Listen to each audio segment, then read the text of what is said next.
Mm-hmm. We have to bring Professor Ingebret to this discussion too. Nice to meet you, Felipe. Felipe is our specialist in petrophysics. Okay. Routine and special core analysis. And he's doing a very fantastic PhD on uncertainties of parameters. So it's something we have to discuss with Ying and with you too. We can bring you to these discussions. He's going to qualify in a few months. I thought it was weeks. Okay. Few years. No. Yes. We invited Stefan Berg from Shell to his board, and he accepted. That's good. That's why you're postponing it, right? That's right. You raised the level. Ok. Muito bem, pessoal. Já está na hora de a gente retomar a sessão. So I will switch to English. I'll switch back to Portuguese. Só antes de a gente retomar a sessão, eu só gostaria aqui de expressar a minha gratidão pelo pessoal aqui do laboratório que participou da organização, né? Tem aqui o Isaac, tem o Rafael, a Nete, Carlos e mais um monte de gente que eu vi ajudando aqui na organização do evento. Então, muito obrigado a todos vocês pelo empenho. Está realmente excelente, né? Estou olhando aqui para o Isaac para representar todos os demais que participaram e estão ajudando aqui na organização. É muito bom contar com um time unido como vocês. Parabéns a todos. So I will switch back to English now. Let's go for the second session of this morning. So I would like to introduce you to Professor Ingebret Fjelde from NORCE Research Center. Professor, thank you very much for your time, for sharing your knowledge with us today. And the floor is yours. Thank you so much.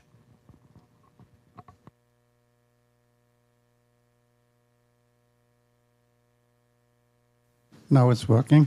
That's good. So thank you for inviting me to give this presentation. I'm not sure who I'm really talking to. It may be that some of you can understand most of it. Some may not understand all of it. But I hope you can find something that is of interest for you.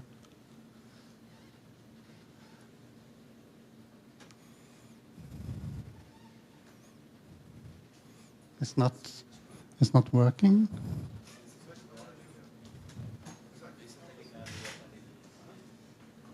Oh, that was too early. Okay, here we have the title, Potential for Carbonated Water Flooding, and then different applications. I could also have called it Sparkling Water, but I don't think you want to drink the sparkling water that I'm talking about, because it may be that it's too high pressure and it's too high temperature, so I don't recommend it. So the outline is that I will say something about solubility of CO2 in water and brine. I have learned, I think it's in Portuguese, that if you have gas, it's com gas. And if it's without gas, it's sem gas. Yeah. So it's not any words that I have learned in Portuguese, but just a few. Then I will say something about properties of carbonated water and also formation of carbonated water, where we can have it in the reservoir. And then say something about interactions between carbonated water and minerals and rocks, and just slightly interactions with only oil. And then something about carbonated water, EOR, and CO2 storage.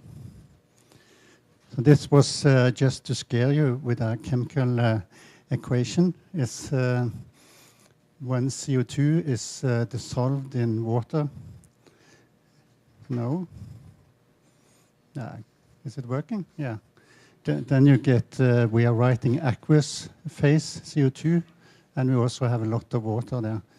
But if we are increasing the pressure here, we get more and more CO2 dissolved, and we get carbonic acid.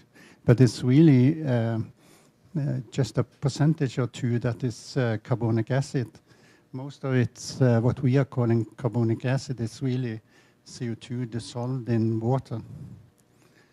So we can then have deprotonation of carbonic acid. Then we get bicarbonate. And we can go to the next step, and then we get carbonate and 1 proton more. So if we are looking at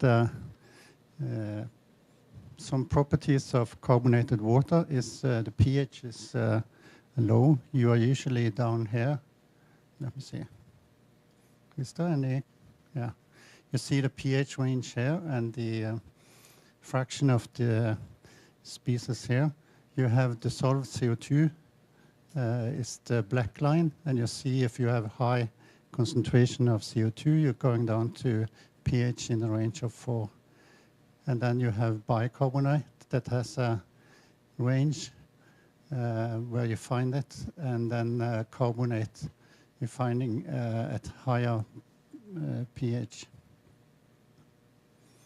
So if we're looking at temperature and pressure, we have here temperature on the x-axis and solubility of CO2 on the y-axis. You see that when you are increasing the temperature in most of the range, you get less CO2 dissolved. And if you are increasing the pressure, you get more and more CO2 dissolved. So you see that here you can have from very low to 0.1 kilo per 100 kilo water, and it's increasing with pressure. So if you're coming up to a pressure of 300 bars, then you're close to 6 or 8% of CO2. But this is without salt inside.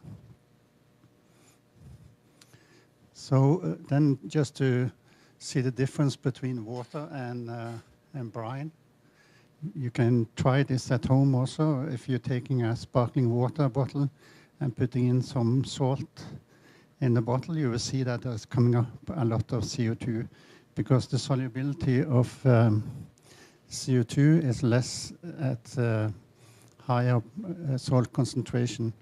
But you also see the same here that CO2 is dissolved, and when you're coming up to in the range of 7 megapascal, then you see that there's the increase with pressure is less than at the lower pressure. So you see 3 different temperatures here, 21, 37.7, and 50. And you see that the lowest temperature, you have more CO2 dissolved. If you are looking at 37.7 degree, if you're adding salt, 100,000 ppm, then you see that it's reduced, and it's even more reduced if you're going to 200,000 ppm. So with 200,000 ppm at this temperature, you see that you have in the range of 1/3 of what you had at the same temperature, but with fresh water. So you can clearly see the effect of salt. You have small effect also on the viscosity. Here is given as amount of CO2 dissolved versus viscosity. You see that when you have small amount or at a lower range, it's increasing more than when you're coming to higher CO2 concentration. So it's for this fresh water, it's approximately 30% increase when you're dissolving more and more CO2 into it. So then I will say something about the density, because when CO2 is dissolved in the water, the density is increasing. So here you can see an illustration of a CO2 plume, and you see also an illustration of the fingers that you can get if you have CO2 dissolved into the brine. We have done some experiments in a helishore cell, and you can see that we have, where is the, yeah. The blue is the test volume that we have, and then we have sight glasses on each side so we can see what's going on when we are dissolving CO2 into this test volume. You can see it from the side here. You see the window in here, and then there's a test volume inside here and a sight glass on the other side. So if you're taking a water with a pH indicator, from to mull blue, it's blue at higher pH and becomes yellow when pH is going down. And you can clearly see here that CO2, which is dissolved or injected from above to a certain pressure. These experiments are done at 50 degrees C and 100 bar. So you see that when CO2 is going in here, it becomes yellow. You get fingering. And you can also see the color is changing to yellow due to pH. Here it's just after first minute you can see it, and then 2 minutes, and then 3 minutes. So it's going very fast. But you may think that the oil is blocking for CO2 transport. Of course, it depends on the oil composition. But we place the oil phase on the top of the water phase. Due to the color, it's slightly different blue color. But you see that we are placing CO2 above here, and it's passing this oil phase rather fast, and then it's coming this fingering process again. So oil is not necessarily blocking for this transport, but of course a more heavy oil, the CO2 solubility in oil can be less. Then we prepared a similar cell with a porous media here. It's really glass beads. So the color is a little bit more difficult to see, but you see that after 3 minutes you're starting to get a yellow color on the top, saying that CO2 has started to go into the porous media. You also see some fingering after a while, but they're not so clear as in pure water. So you see that it's going down. It's taking longer time to transport because we don't have free water phase in all directions of the model. But this is also done at 100 bar and 50 degrees C, but permeability is very high.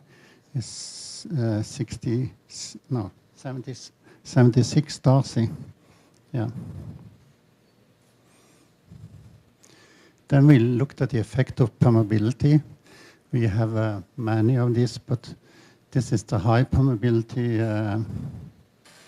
test to the left here. You see that you have some transport of CO2 into the porous media. So this is 29 minutes. If we are going to low permeability, I think in this case it's 500 millidarcy, much lower. Then you see that the yellow color is down here, but it's more like a piston-like displacement.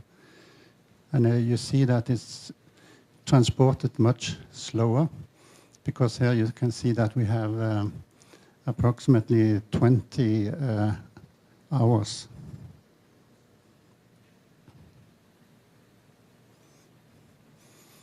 Then we were looking at some heterogeneous models. I'm not sure whether you're able to see it. You see that we have high permeability up here. And then we have here 76, and here we have 16 Darcy. You may see that it's weaker here in color. Do you? And it's in a range where we have these red rings. We see that CO2 is transported down the high permeability layer, and then it seems that there is a delay for some time, because you see that after 27 minutes has still not passed completely this low permeable layer. But after a while you see that you get these fingers again. Then it has transported through the low permeability zone. If you are looking at this figure, we have prepared what you can say, a tube in the middle. You may see that it's darker here in this region here. And then CO2 is coming in, and you see that it's mainly going down in the high permeability zone, and not so much on the sides where you have lower permeability. So you see it going more and more down, but after a while it's also starting to be transported into the low permeable layer. So this is telling me that often in a real reservoir, it's not a homogeneous reservoir in a way. There's always some permeability variations. So if you are injecting carbonated water, it will mainly go into high permeability zones, at least in the beginning.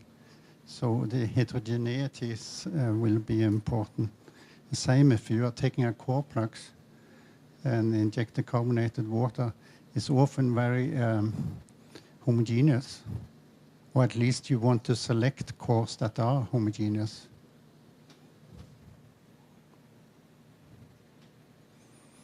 So then where do we find carbonated water in reservoirs?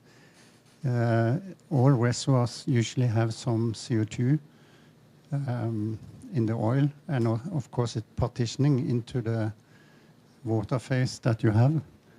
In some reservoirs, the dissolved gas can have higher concentrations of CO2 also. In the Sleipner field, I think this dissolved gas is containing 9% CO2, and then they are not able to sell the gas because it's not according to the specification. So then you have to reduce the CO2 content in the gas phase to come into a range that you can sell the gas. And then we can inject carbonated water. We may have small volume of CO2 that we want to get rid of. We have been discussing to inject from gas generators. It's a rather small amount when it comes to reservoir volume, but it can be injected to get rid of it. And then it's not necessary to pay tax. So you can earn some money there. If you want to do a carbonated water EOR, you need a larger volume of CO2 that you can have in carbonated water and sweep more of the reservoir. Carbonated water can also be formed in a reservoir. If you are injecting pure CO2, then it's contacting water. So then it's you're preparing a carbonated water inside the reservoir. It's not all people that are taking that into account, that CO2 is dissolved in the water. If we have a wettability change, it may be important if you want to correct, say, relative permeability. So when you are injecting CO2, either to store it in a saline aquifer or to produce more oil, you will always have water in the reservoir. If you're using techniques as CO2 WAG and CO2 foam to get a better volumetric sweep, of course, even though you water alternating gas, the CO2 will finger into the water phase, and you are producing a carbonated water.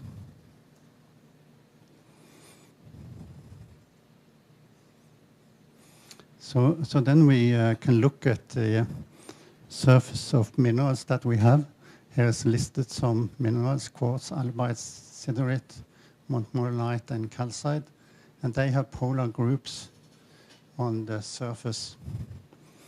You see that if you get higher pH, you will remove this H+ that is bonded to these main groups.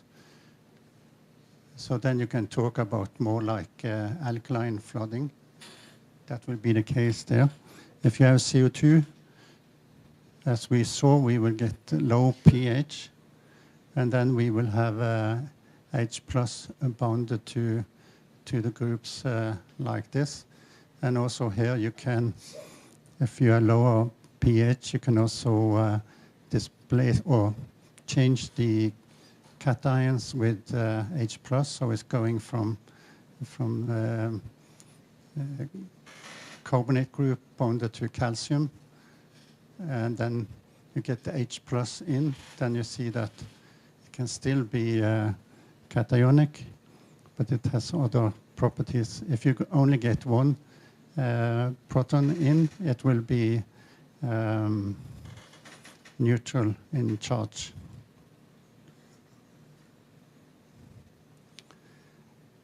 So then we have the carbonic acid.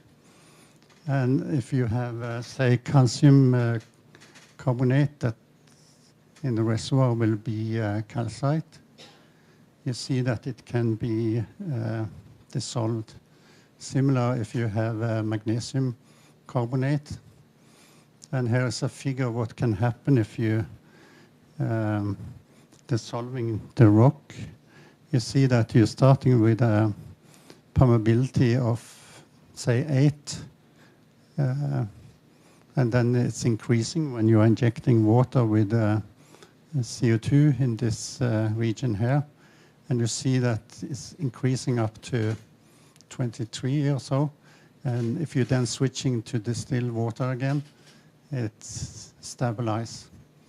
So it's clearly have an effect of permeability if you are dissolving minerals. The problem is that if you're dissolving minerals, you can also get fines migrations because you are loosening some fines that it's easy to transport, and then you may get plugging of the rock.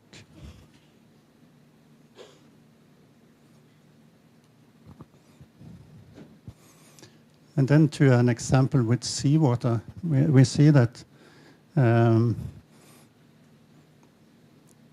two first upper curves is from dissolution of CO2 at temperature 20 and 80. 20 is, can be the temperature on the injection side. If you have injected, say, seawater for a very long time, you have cooled down. And then 80 is the reservoir temperature.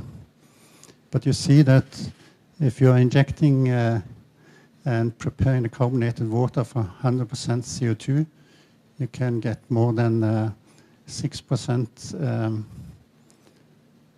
CO2 in the carbonated water. But out in the reservoir, it will be more in the range of 5%.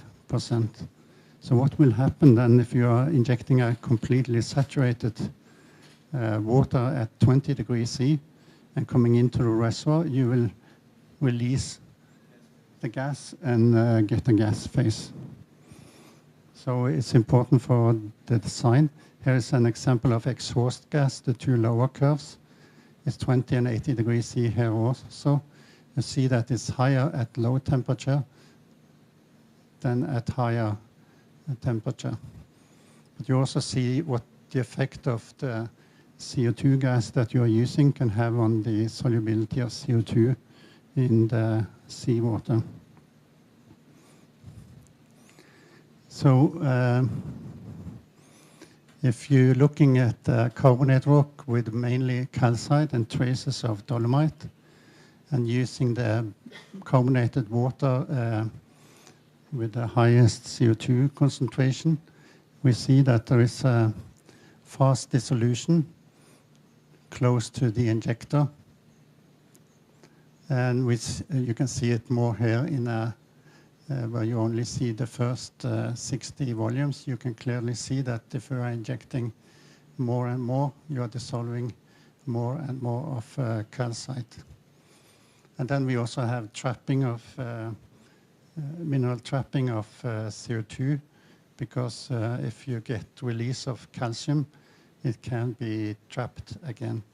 And you also see the profile of dissolved CO2 from the injector to the producer. So it's changing with the time. If we are going to a sandstone rock, we are used sandstone typical for the Norwegian continental shelf, which means that it's also containing clays and it's containing small amount of carbonate. When you're injecting, you see that you get much more mineral trapping of CO2 than in the carbonate rock. You see the trapping to the left here with distance from injector to producer. And you also see the profile of dissolved CO2 in the figure to the right. I have given the references here, so if you're interested to read more, you can go into it. We also had a presentation at the EIG annual conference where we reported experiments that we have carried out to look at the inactivity and also reactivity of the carbonated water in sandstone. The sandstone we have used here is outcrop sandstone called Bandera Grey. And we see that we have the minerals that we can expect to be dissolved with carbonated water is dolomite. But it's a special dolomite. It's a dolomite containing also iron. And we will see that later. But we also, in the experiments, we vary the saturation pressure for carbonated water. We have 2 at 300 bars and 1 at 50 to look at the effect of lower concentration of CO2. We also vary the injection rate slightly. You see that we have 2 experiments with 0.1 milliliter per minute and another with 0.3 milliliter per minute. And here is the formation water composition that we used. When we injected in experiment 1, low concentration of CO2, because we have low saturation pressure of CO2. We first injecting formation water, which is SAM gas. Isn't it SAM gas? Yeah. And then we switch to COM gas, which is carbonated water. And you see that we get an increase in differential pressure across the core. When we did the same type of experiments in next experiment, we had high CO2 concentration. And we injected at a high injection rate. So with a high rate, it seems that you don't get so much reduction in permeability. If we are going to an overview of the experiments, we can see that residual permeability, which is permeability for carbonated water divided by permeability of formation water, you see that high rate experiment with high CO2 saturation is giving us only 2% reduction in permeability. If we're going to the experiment 1 at low rate and low CO2 saturation in the brine, we see that we have slightly more reduction, 11%. If we are going to experiment 3, where we have low rate and high CO2 saturation, you see that you are reducing the permeability by 30%. So the reduction in permeability also depends on the flow rate. The question is whether you can compare the flow rate at lab conditions with the flow rate that you have in a well.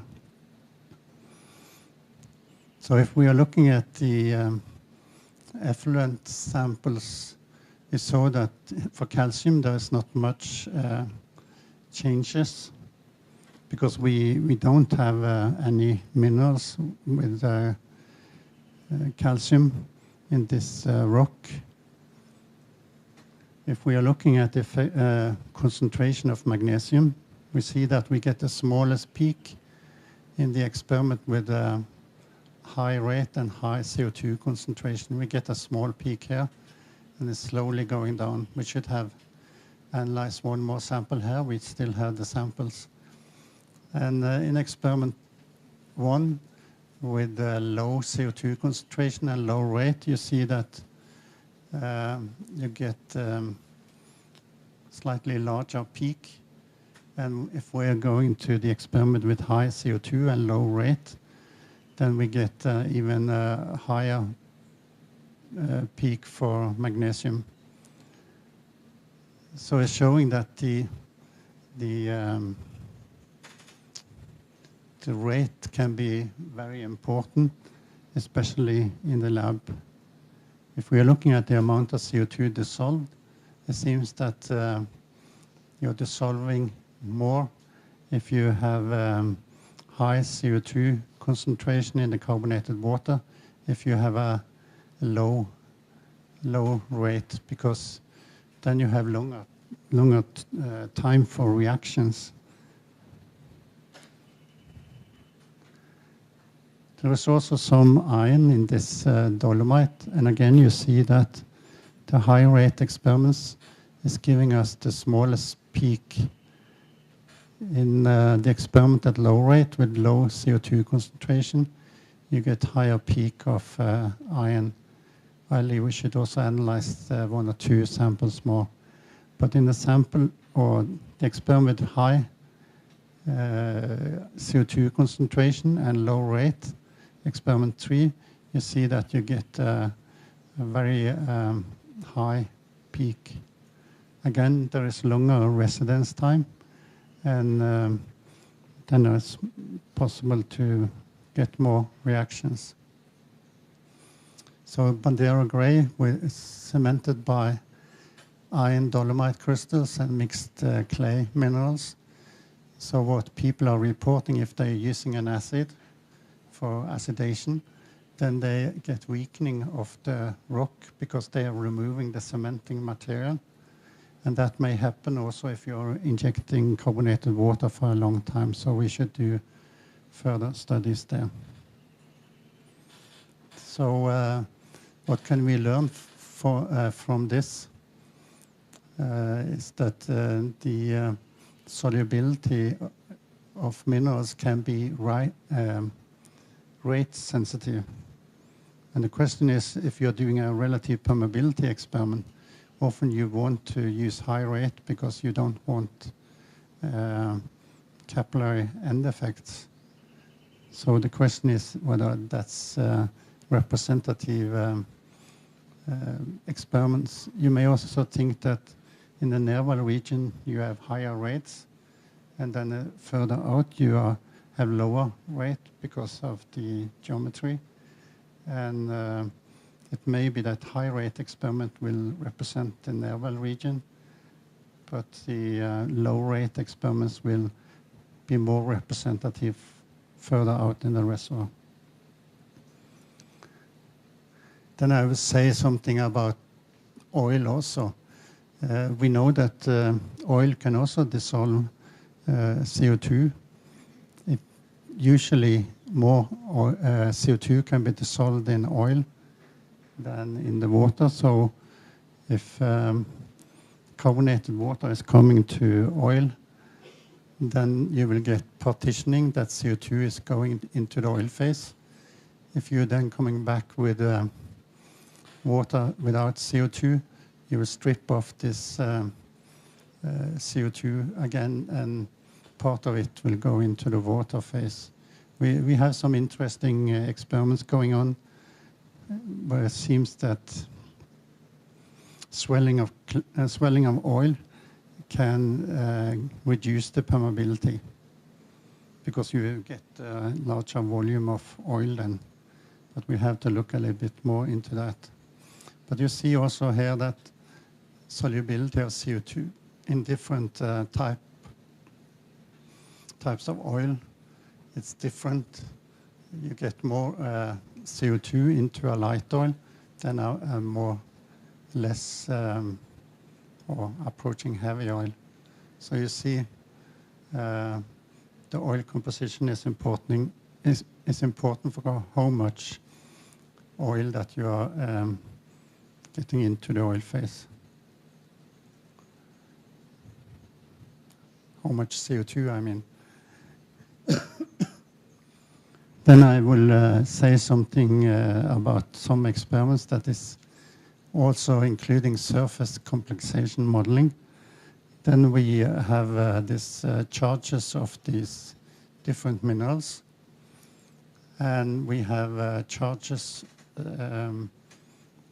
groups on the oil-brine interface. So surface complexation modeling, you are calculating the attraction between the rock-brine interface and the oil-brine interface. So if there's high attraction, then it's higher potential for getting oil components to the rock surface and then becomes more oil wet. If you have a lower attraction, then you have a lower tendency for absorption of oil components. So then to some spontaneous imbibition experiments in chalk. If we can make the chalk more water wet, we can improve the spontaneous imbibition.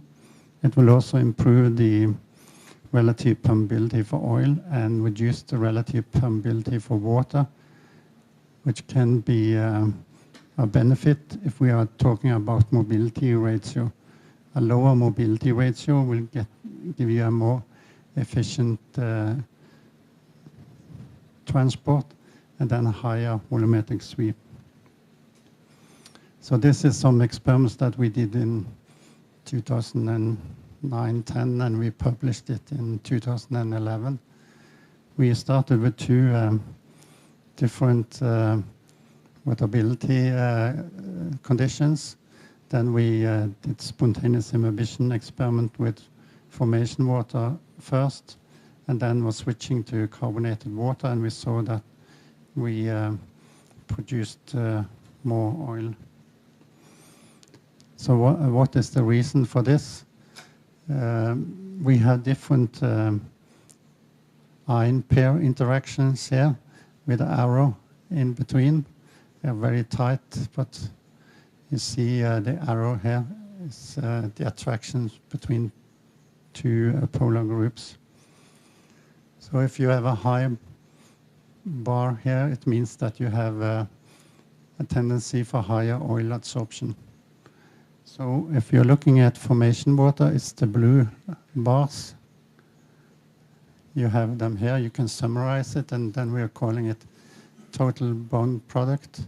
You see in total we have more higher total bond product for formation water than we have for carbonated water. You see the red bars here. Most of them is smaller than the blue bars. 10? Okay. And then similar for sandstone, we see that in this sandstone we have also calcite as mineral. And we see that for these interactions, we have 4 different combinations. We have 2 formation water composition and 2 stock tank oil composition. So there is 4 combinations here.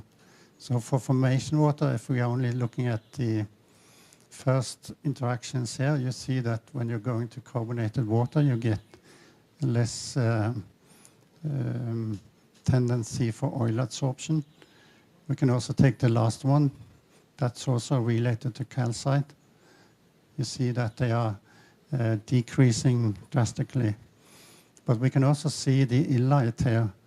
They becomes larger when we have carbonated water. So it's depend on the minerals that we have inside the rock. So we continue by doing reservoir simulation by eclipse. We interpolated then between capillary pressure curves and well pump curves at water wet conditions and mixed wet conditions. So we started with mixed wet conditions and then was going towards more water wet. If we are looking at the situation after 570 days, and seawater is injected at mixed wet conditions. We have the oil saturation here. There has been some breakthrough of water already. If we are comparing with carbonated water made from seawater, then including the wettability alteration, we see that oil saturation is low, close to the injector, but still high, close to the producer. You can also see the distribution of CO2 is high, close to the injector, but the carbonated water has not reached the producer. So if we are looking at the oil production, we see that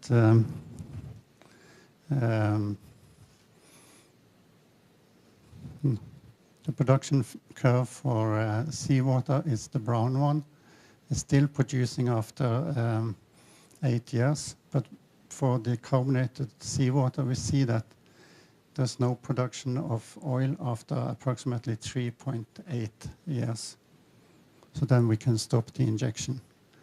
If we're looking at the water production, we see that we are producing with seawater a long tail with very high water cut. If we are looking at the carbonated water, the blue one, it's stopped producing after approximately 3.8 years, as we saw. So we are reducing the water production. We can see it here. Here you see the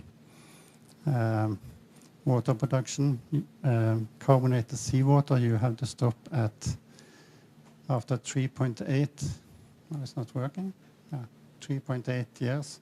So you're stopping here. But for seawater, if you should produce to, say, more than 8 years, you see that it's much higher water production. If we are looking at the dissolved CO2, we see here that the injected CO2 is the blue here. And here is the brown curve is produced CO2. So we see that we have breakthrough of CO2 after approximately 2.2 years. But we produce to 3.8 years, and then it's, we are stopping. So then we,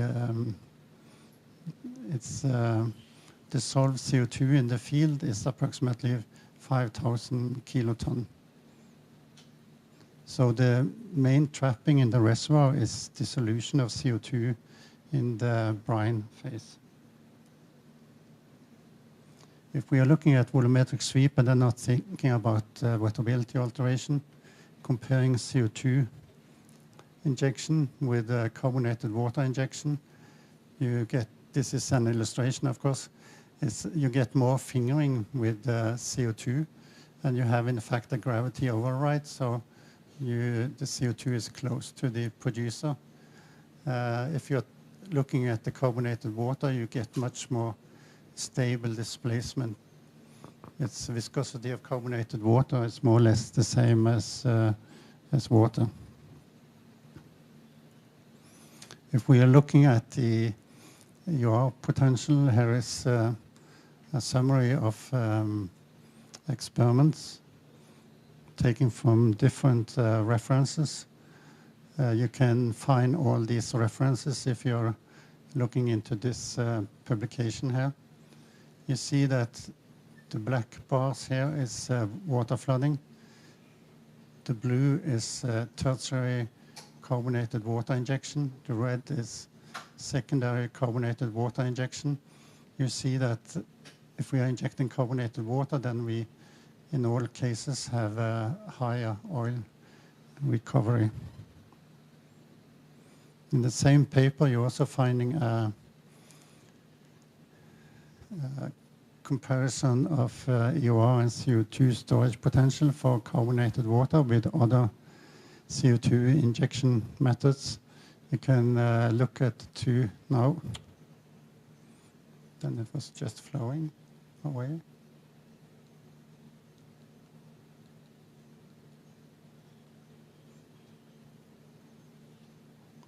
Can I go back one more? Yeah. You see that if you're looking at secondary recovery for supercritical CO2 and carbonated water, they are in the same range. This is done with Bentheimer sandstone, so it's rather clean sandstone. If you're looking at the CO2 storage estimated, you see that there's slightly more CO2 stored with carbonated water than supercritical CO2 injection. But there's a lot of information in this table. So to come to an end, or I can ask, what have you picked up in school today? We have seen that the CO2 solubility in water depends on pressure, temperature, salinity, and the amount of CO2 that you have in the gas. So if you should compare results, it's important that you are looking at these parameters when people have done experiments. If you're looking at properties of carbonated water, it's different from fresh water when it comes to density, some effect on viscosity, but of course also effect on pH. And carbonated water can react with minerals. It can give dissolution or precipitation. It can be mobilization, give mobilization of fines. It can also change the surface properties, the charge, and thereby also the wettability, and also mineral trapping. Injectivity, I think, is very important because injectivity is, of course, linked to deformation damage, and we should try to avoid that. Especially, I think it's of interest to look for long-term formation damage mechanism, because the time is important for the reactions. And carbonated water can give better volumetric sweep than CO2 injection. That's also important for EOR, but also CO2 storage. Carbonated water can, in some cases, alter the wettability and accelerate the oil production and reduce water production. But it's important to be aware of that improved oil recovery by carbonated water depends on the composition, mineral composition of rock, and also brine composition, especially the divalent ions, and then also the oil composition. So I think in Portuguese it's obrigado. Yeah. So I'm safe because I have many language to say thank you.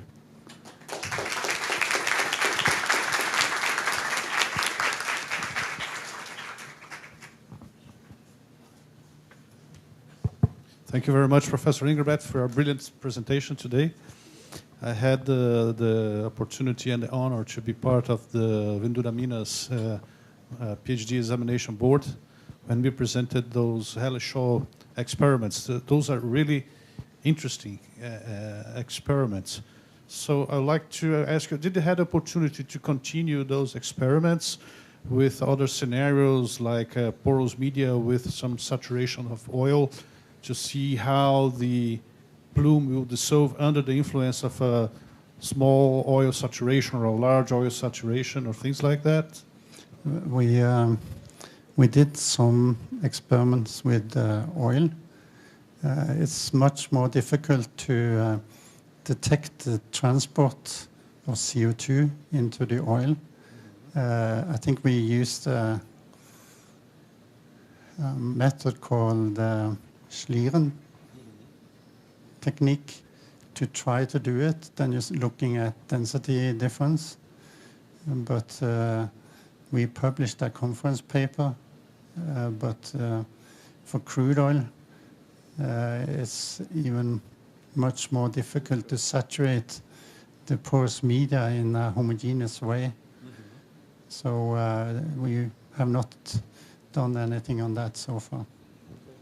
Maybe imaging techniques could be helpful to analyze this plume. I think this is one point where we can collaborate in the near future. We'll talk about it during lunch. Yeah. Okay. So let's go for questions, remembering that people that are online can post questions in the chat. Okay. We have time for questions about the presentation. Comments? Mayra? Okay. Make a comment. Yes. So, Ingebret's office is next to me. So we've been working together for many years, maybe not only on this topic, but I'm also advocating for carbonated water. We in Norway, maybe you have noticed we have a big activity on smart water, which is lower salinity, remove and maybe manipulate the compositions of seawater to make seawater more smart. But my conclusion after many years of observations, like experimental work in different research groups, I think carbonated water is the smartest water, to be honest. You see all the rationales behind it. Also, if you look at the implementation point of view, in NORCE at least, hopefully it will also be applicable for your pre-salt field, we inject a lot of water. Remember I showed you the figure? We inject so much water. And when I calculate dissolution of CO2 into this amount of water, as compared to the CO2 emission from the gas turbines, it's a perfect match. So we can bring all the CO2 from gas turbines. If we manage to capture that and dissolve in the injection water, we have solved a big problem in North Sea. So right now, I didn't show you today the emission volume in North Sea. We have around, say, 12, 13 million tons of CO2 right now. But this will be reduced by electrification of the fields. You can debate if it's right or not, wrong. I think it's completely wrong, stupid. We should save the electricity for others, but let the existing turbines to work, right? We have enough of energy. The trouble is CO2. If we manage to capture CO2, dissolve in the huge amount of water we inject, we have solved a big problem. So I have a paper coming up with the whole value chain, how to capture CO2 from turbines, capture that on site, and inject immediately with the injection water into the ground. So this is something that we can explore more for different field applications, in particularly related to the topic I presented, life cycle assessment. I think it will outcompete many of the cases where we capture CO2 in North Sea, at least from Europe, transport to Norway, and they will require much, much more energy. So that's my perspective with this very important technology. I forgot to mention that I co-supervising two master students also in Malaysia, and they are looking at how to remove formation damage mechanism during pure CO2 injection, but also with carbonated water. So if you're looking at this paper by Turkson, it's one of them. This paper is a review paper, so you're finding many references also to other papers there. Yeah. So what is smart is can be smart people. Water is not smart. You are smart when you are using the best water in a clever way. Water. Okay. There is an online question. Professor Mayra Lima is online, and she's asking about the results of carbonated water injection in sandstones. The good results would not be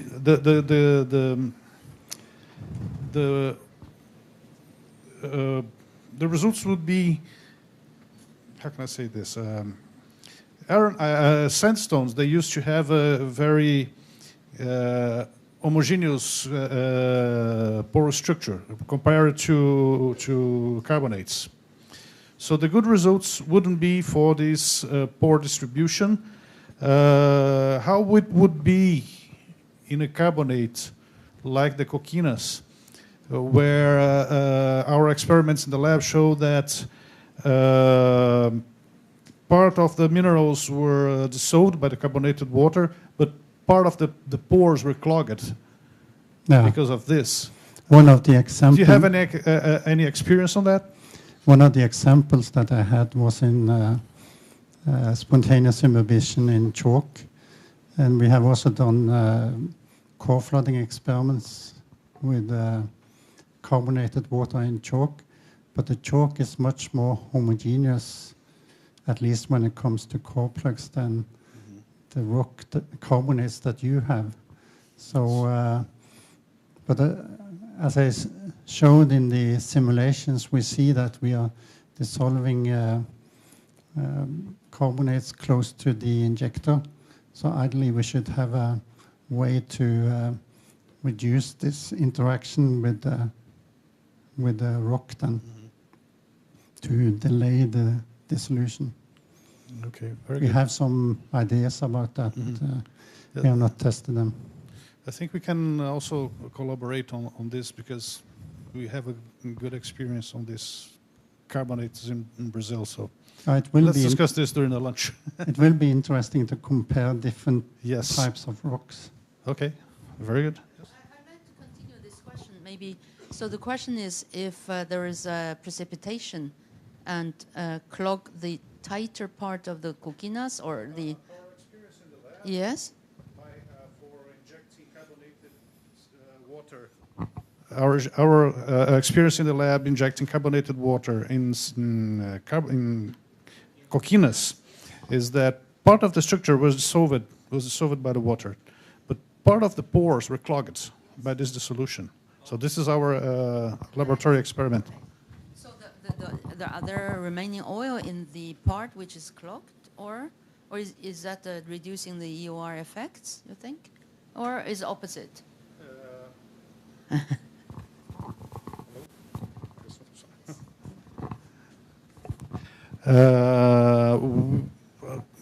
I can't remember exactly what happened, but with the oil production in these experiments. Let me see if I say something here. Felipe, do you want to compliment? I think part of the permeability reduction in coquinas especially may be due to structural damage because the pores are really shelf-like and really big, so this sample can collapse. Yeah. So it's more... People saw that on Libreville, metal today. I think it's called metal today. Is it cementing material that is then removed? I see. Yeah. Okay. Well, the discussion is so fantastic, but we have to move ahead.